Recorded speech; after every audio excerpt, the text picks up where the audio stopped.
I wanted to start with a really basic sociology question. What is rape culture? This is a phrase we hear all the time. Rape culture validates and perpetuates rape myths. It makes it affects our laws. It emphasizes the action of the victims. That is what we hear all the time. What was she wearing? Where was she walking? She was asking for it by what she was wearing or where she was walking, or but that rape jokes again are part of that. They trivialize rape. News coverage that questions the behavior of the victim, as we saw recently with Steubenville, where I can't remember what channel it was. The reporters were talking about the case and lamenting the poor perpetrators, the poor rapists. Their lives are ruined, and why was that girl so drunk, and things like that. So those aren't isolated incidents. This is really common, and that's what we mean when we say we live in a rape culture. It's a culture that accepts rape as inevitable and makes it normal and almost acceptable. The way that we see things really matters in very concrete ways. Our culture matters in very concrete ways. So when you have something like Law and Order SVU, for example, as which is one of the worst offenders of this, is where you have a lot of false reports, false claims of rape, false allegations, and it gives us the idea that this happens a lot. But in fact, only 4 to 6% of evidences of reports are false, rape reports are false, which is the same for other violent crimes.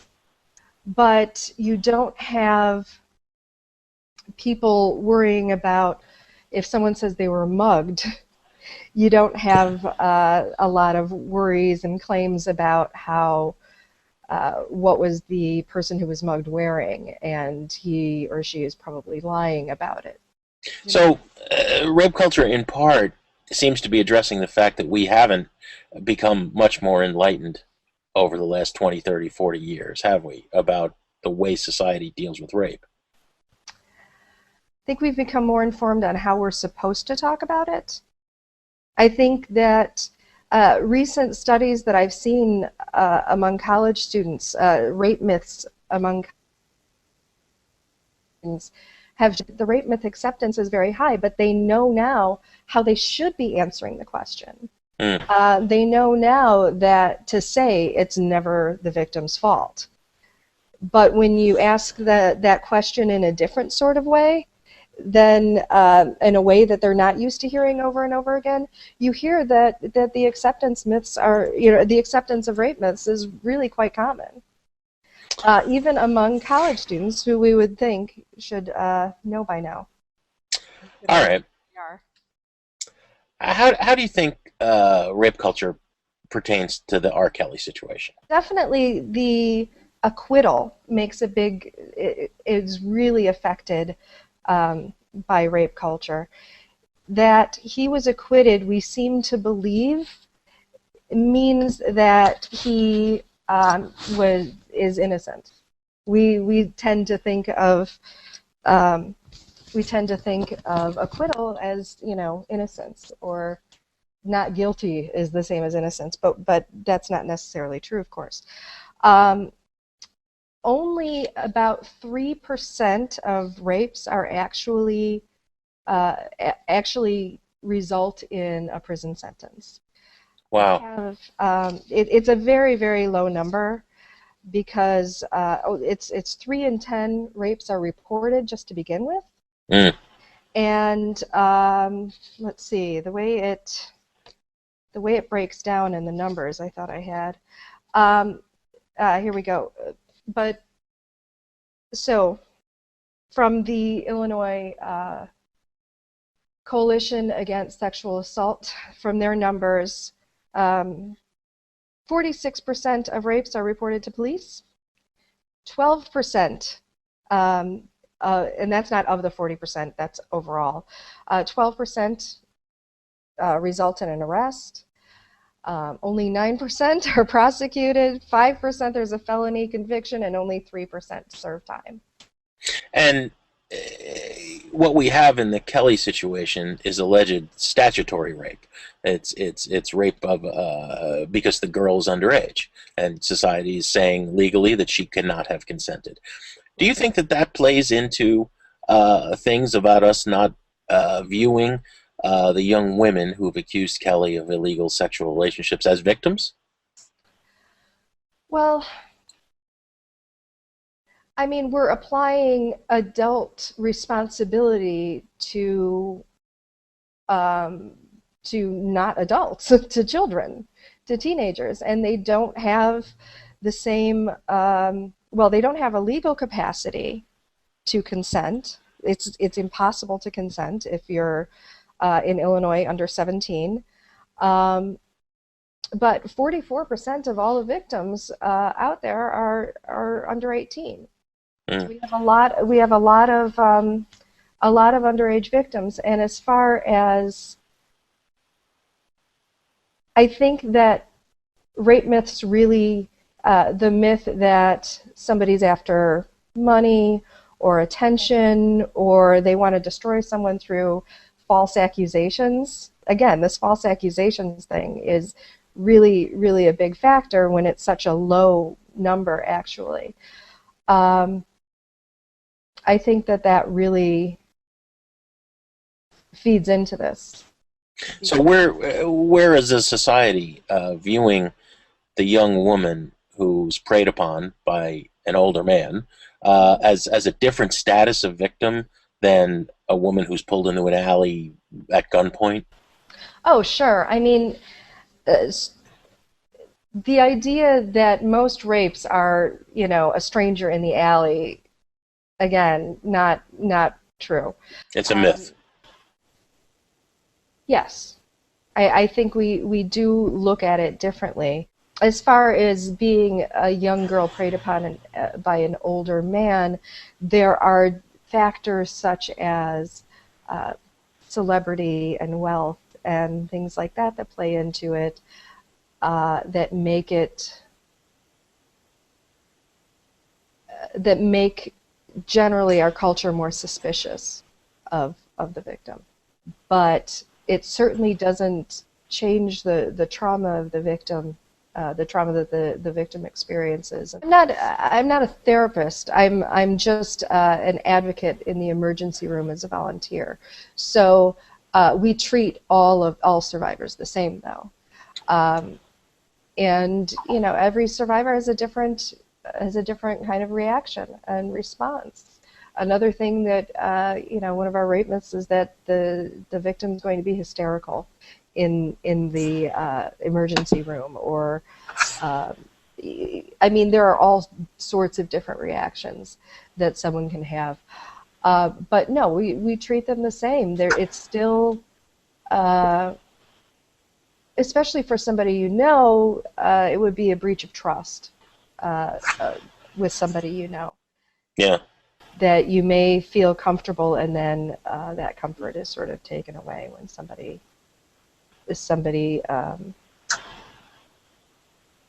forces themselves against your will.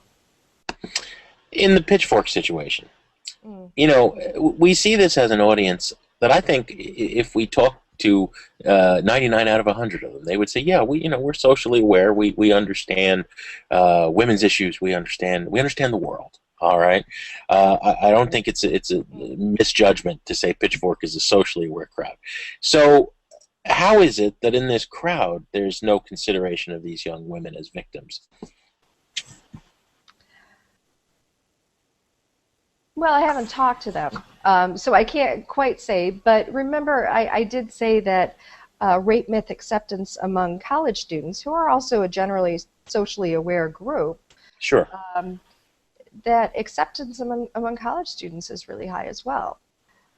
So I,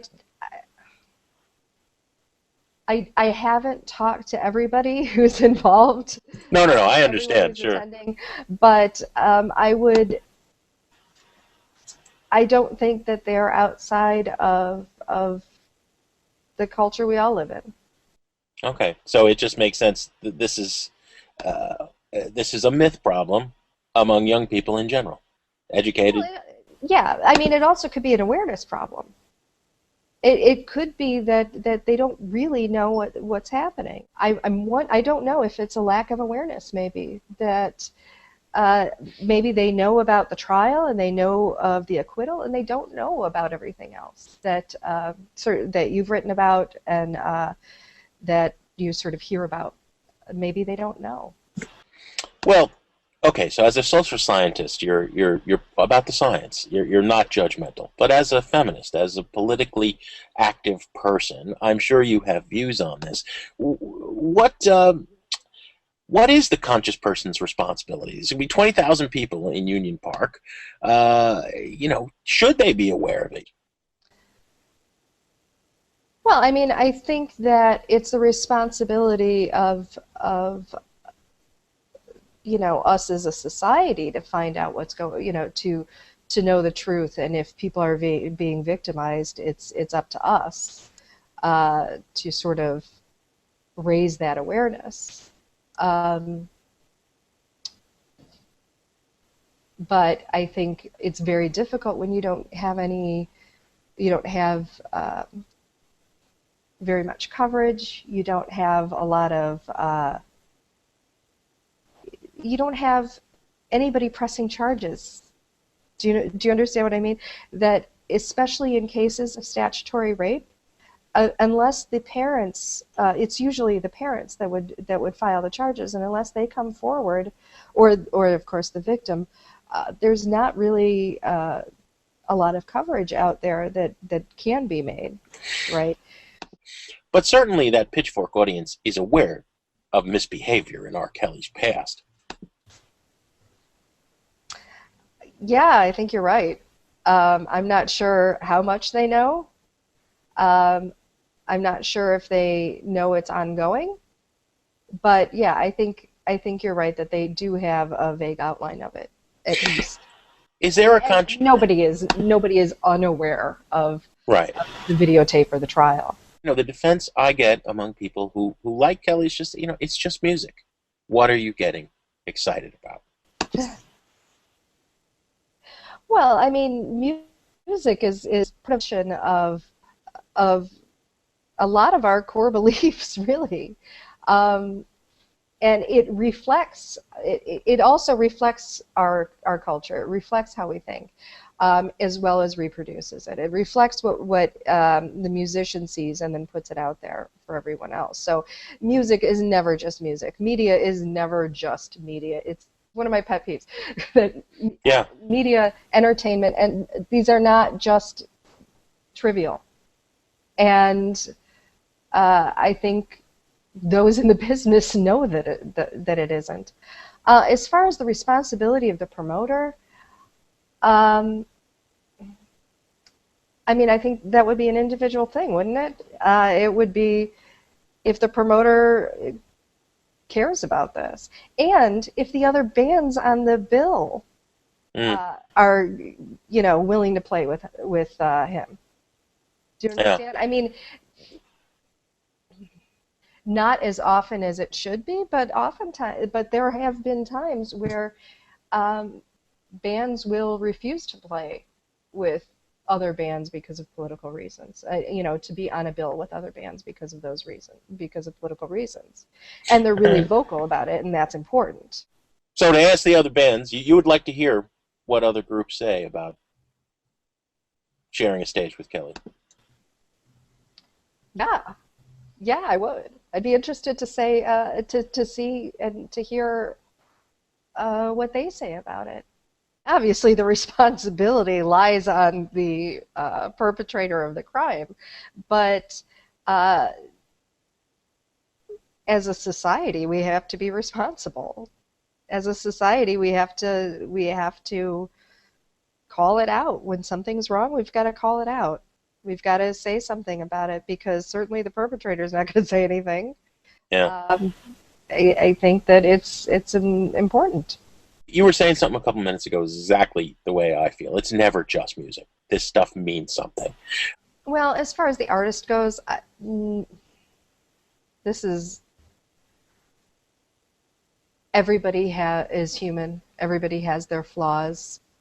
Um, but if their flaws include horrible crimes, um, we have to think about that. But I mean, we know that a lot of, everybody has their flaws. Everybody is human, and we don't expect musicians or other entertainers to live up to a higher standard than the rest of us. No, of course, and you have to No, we separate. expect them not to commit heinous crimes, or at least we hope they don't. We hope most people on the street don't.